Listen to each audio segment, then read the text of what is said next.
So I was trying to think about how to optimize a 3D model for performance, and I had this idea, which I think is going to work.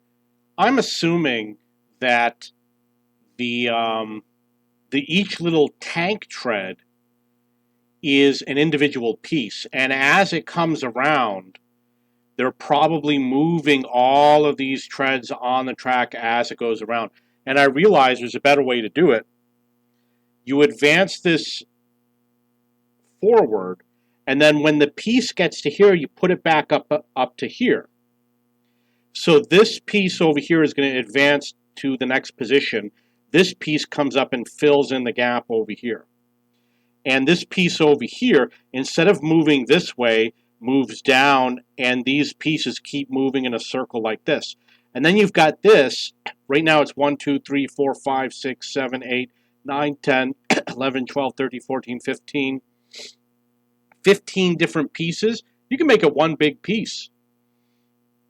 It advances forward, and then as this drops down, you take this whole thing and you fill in this position so it goes back to the start.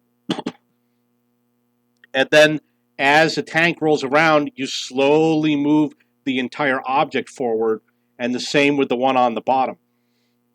If you do this, you could substantially reduce either the number of polygons or the number of objects, or the number of objects you have to move, or the number of polygons you have to move. I don't know how they do their game, but it makes sense to me that something like that would work. The other thing I realized is you can't see the rear of the tank, although you can over here on the slope. You can't see the back side. And not only that, but it tends to stay that way. If you're playing against this tank, you might go a long period of time where you cannot see the rear or the side. The only time it's not true is if the vehicle is constantly rotating.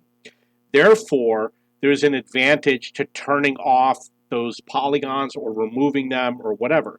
I'm going to use some examples. If it were the server, you have collisions. Well, I guess maybe a collision is not a good example because there could be an enemy or an ally firing from that direction. But let's say when the light renderer hits, if those polygons are there, it has to check those polygons.